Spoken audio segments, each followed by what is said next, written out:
उत्तम खुद 50 साल का था, पर उसकी आटे की चक्की 60 साल पुरानी थी। भैया आप खुद 50 साल के हैं और आपकी चक्की 60 साल पुरानी, ऐसा कैसे हो सकता है? अरे कहा है कि ये हमारा खानदानी पेशा है। हमारे बाबूजी ने चक्की का काम शुरू किया था, बेचारे वक्त के पहले ही ख़त्म हो गया। फिर पढ़ने की उम्र में घर चलाने के लिए मुझे ही सब संभालना पड़ा। वैसे लक्ष्मी है ये चक्की, इसी से मेरा घर चलता है, इसी से मेरे बेटे बेटे को पढ़ाया मैंने। वैसे कितनी बड़ी है आपकी लड़की? 25-26 की है, पर लंबाई में पूरी है, तुझसे भी लंबी। ओहो, काफ़ी बड़ी है उम्र में भी। तो शादी वादी की सोचिए कि ना? अगर शादी की सोच रहे हैं तो जिस घर में मैं काम करती हूँ ना, वहाँ एक अच्छा लड़का है। तो इस घर से निकलती है उस घर चली जाती है, उस घर से निकलती है इस घर चली जाती है। मुझे क्या पता तू किस घर की बात कर रही है। अरे भैया, सुरेश भैया के घर की कह रही हूँ मैं।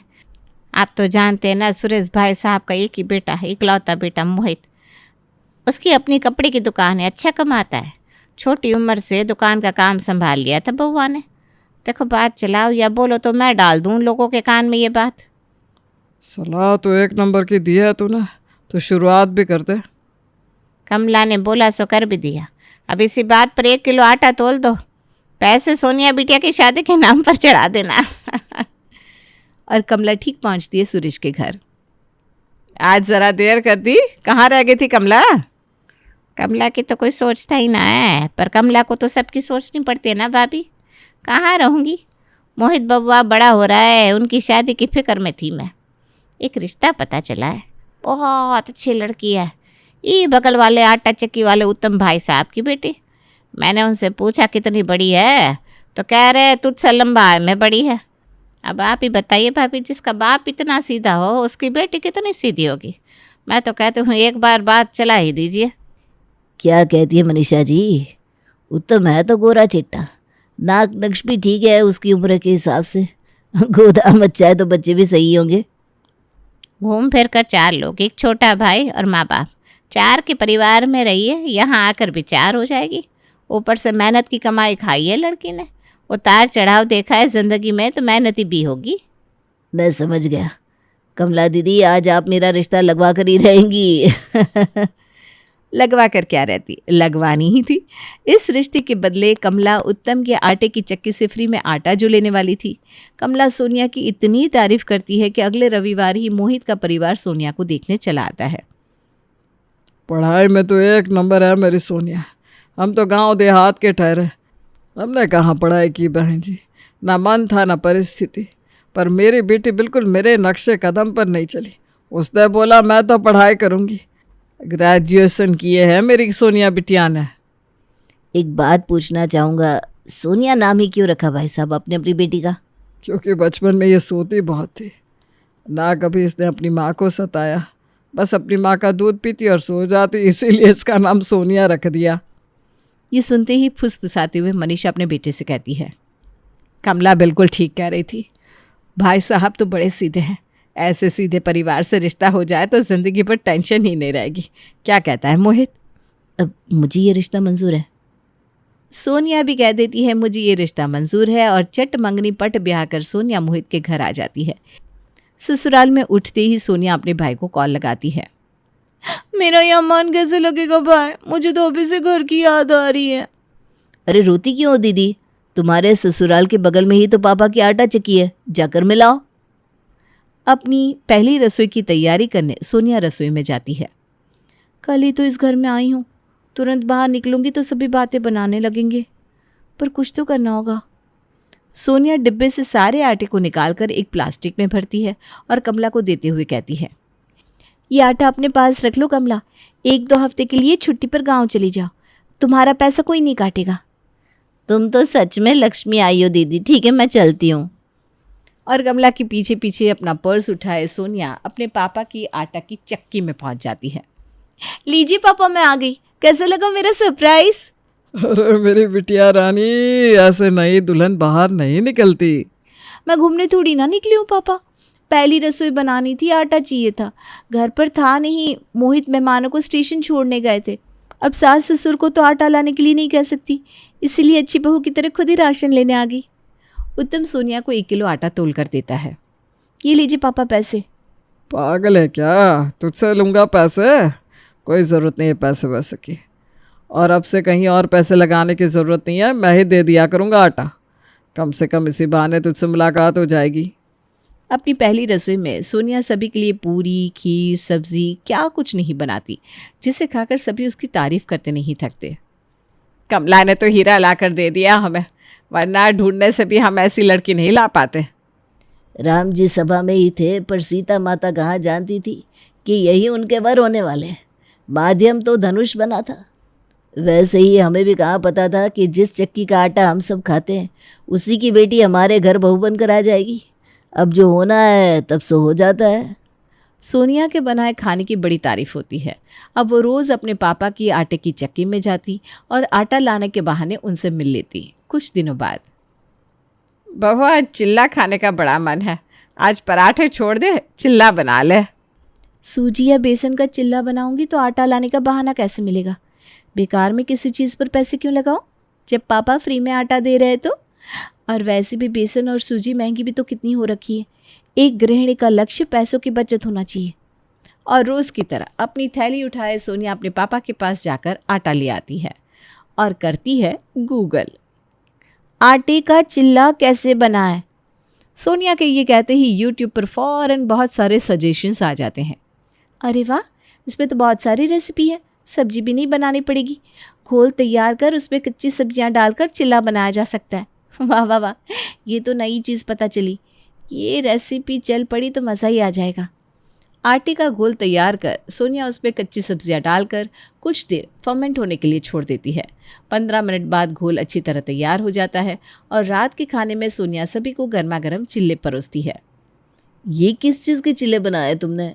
कुछ अलग नहीं लग रहा सोनिया? खाना जैसा भी हो खा लेना चाहिए बेटा, अच्छा ही तो है। अब बुरा बिल्कुल नहीं है पापा, बहुत अच्छा है। पर ऐसा नहीं लग रहा है कि मैं चिल्ला खा रहा हूँ, ऐसा लग रहा है मैं रोटी खा रहा हूँ। हाँ, क्योंकि मैंने चिल्ला आटे का जो बनाया है। वो क्या है ना मम्मी जी, बेसन के तो दाम आसमान छू रहे हैं, आटे के भी तो चिल्ले बनते हैं। अब घर पर आटा था ही तो क्यों मैं बेकार में बेसन या सूजी पर पैसे लगाती। इसी बहाने एक नई रेसिपी ट्राई कर ली मैंने। गलत तो नहीं किया ना? अरे नहीं नहीं, बिल्कुल भी नहीं, बहुत अच्छा किया बहू। आ तू भी बैठ जा। अगली सुबह रोज़ की तरह पड़ोसन बिंदिया मनीषा से मिलने आती है, पर आज वो अकेले नहीं आई थी, उसके साथ उसकी पोती रमा भी आई थी। अब घर में छोटा बच्चा आएगा तो शैतानी तो करेगा ही। रमा आती ही हुड़दंग करना शुरू कर देती है। चाउमीन चाउमीन, मैं चाउमीन खाऊंगी दादी। बिस्किट दिया है ना आंटी ने, फिर क्या चाउमीन चाउमीन।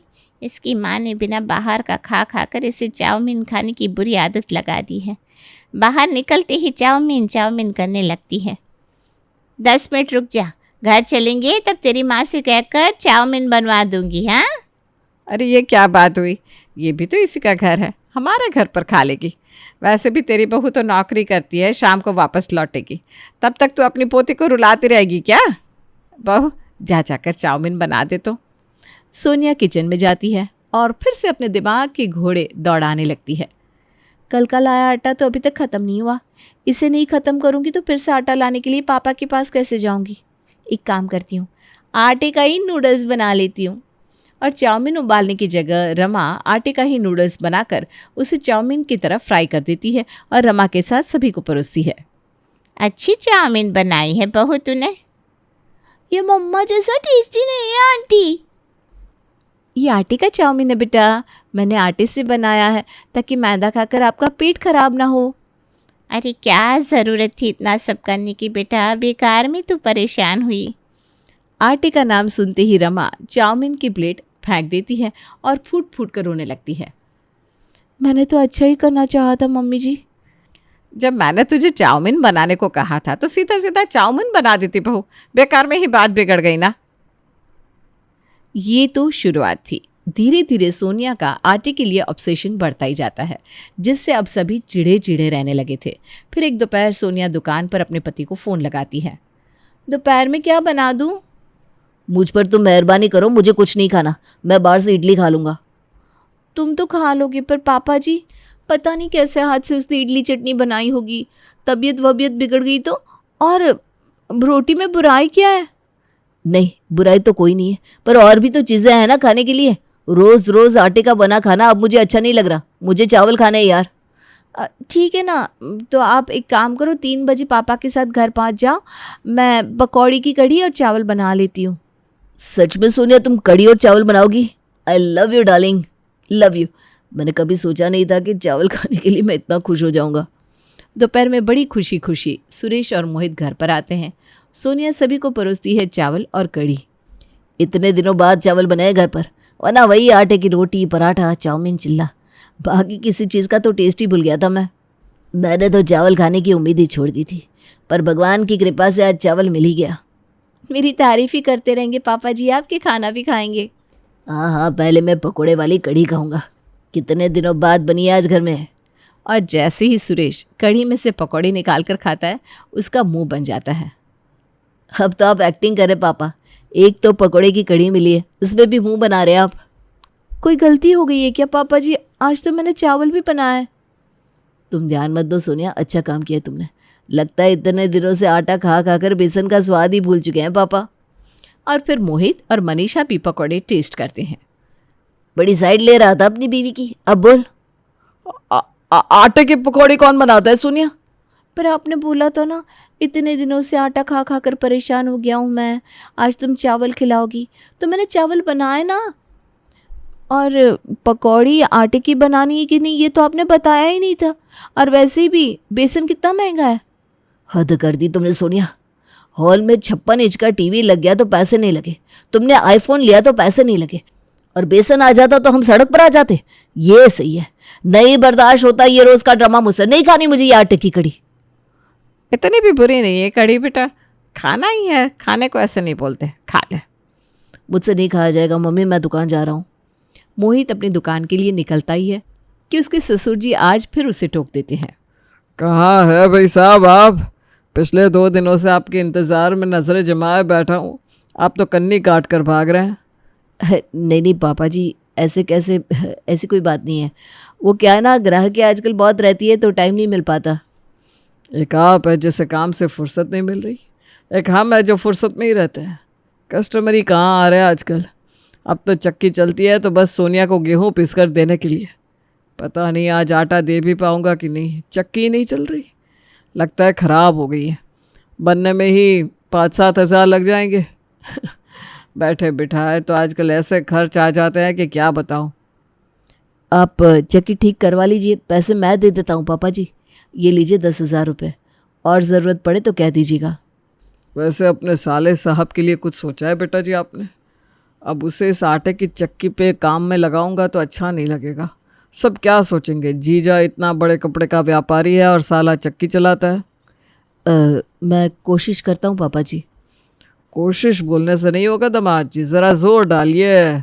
जी तो हमारा बेटा बाद में है, पहले आपका अपना साला है। नहीं है तो कह दीजिए। अरे बिल्कुल है अपना साला, वो मेरा साला ही तो है। 2-4 कंपनियों में मैंने बात की है, पर बात जमी नहीं है। जीतू ने ग्रेजुएशन भी तो नहीं की है ना। आप तो बड़े व्यापारी है, कहीं और बात करने की ज़रूरत क्या है? अपनी दुकान में ही घुसा लीजिए। दुकान मेरी नहीं पापा की है। ऐसे में जीतू को दुकान में लगाना तो मुश्किल है पापा जी। मुश्किल तो बहुत कुछ है, फिर दामाद जी रोज़ रोज़ फ्री में आटा भेजना भी मुश्किल है। अपनी बेटी दे दी आपको, वो भी मुश्किल था। कम रिश्ते आ रहे थे क्या हमारे पास? आप भी ना कभी कभी दिल तोड़ने वाली बात करते थे। इस तरह उत्तम अपनी बेटी को जो 1 किलो आटा देता था, उससे 4 गुना अपने दामाद से वसूल भी कर लेता था और उसे 4 बातें सुना भी देता था। इसी तरह दिन बीत रहे थे। बहुत देर सोचने के बाद दिमाग लगाकर मनीषा अपनी बहू के पास जाकर उसे कहती है, रात को पनीर बटर मसाले की सब्जी और पराठे बना लेना बहू। जी मम्मी जी। ऐसी सब्जी बताई है जहाँ आटा इस्तेमाल ही नहीं कर पाएगी बहू। पर मनीषा ने जो सोचा भी नहीं था वो हो जाता है। सोनिया रसोई में जाकर आटे से पनीर बना लेती है और उसी से बना देती है पनीर बटर मसाले की सब्जी। रात को सभी को वही परोसा जाता है। खाना देखते ही मोहित टेबल से उठ खड़ा होता है। बस अब बहुत हुआ, तुम अब शॉपिंग पर नहीं जाओगी सोनिया। अब से राशन मैं ही लाऊंगा। न जाने क्या 420 कर रही हो तुम। पापा जी को भी अपने बिजनेस की पड़ी है, मना भी नहीं करते तुम्हें आटा ले जाने से। कितने आसान फरामोश हो तुम। कभी तुमने अंदाज़ा भी लगाया है कि रसोई के खर्चे से इतने पैसे कैसे बच रहे, क्योंकि पापा आटा भेज रहे हैं, वो भी फ्री में। तुम लोगों की बचत हो रही थी, इसलिए मैंने कभी ये बात सामने नहीं कहा। सभी के ताने सुनती रही और सब कुछ आटे से बनाती रही, पर तुमने तो आज हद ही पार कर दी है मोहित। और बात को बिगड़ता देख आज मनीषा कह उठती है, आज तक मैं चुप रही बहू, क्योंकि मैं नहीं चाहती थी कि बाप बेटे के बीच का रिश्ता खराब हो। पर आज कहती हूँ, तुझे जो आटा मुफ्त का लगता है ना, वो हमें 4 गुना महंगा पड़ता है, क्योंकि उस आटे के पैसे घुमा फिरा कर 4 गुना बढ़ाकर तुम्हारे पापा मोहित से वसूल करते हैं। क्या? हाँ सोनिया, मम्मी की बात सच है, और इस बारे में मैंने मम्मी को कुछ नहीं बताया। वो तो एक दिन इत्तेफाक से जब पापा जी मुझे रोड पर खड़ा कर इस बारे में ताने दे रहे थे और मुझसे पैसे ले रहे थे, तो मम्मी ने सब कुछ देख लिया। तुम्हें दुख होगा ये सोचकर हमने ये बात छुपाई, पर अब आटा खा खाकर मैं परेशान हो चुका हूँ। अब इस आटे की चक्की को बंद करो यार। अपने पापा की होशियारी को सोनिया समझ जाती है और इस दिन के बाद से बेकार में आटे के साथ अलग अलग चीज़ें बनाना बंद कर देती है।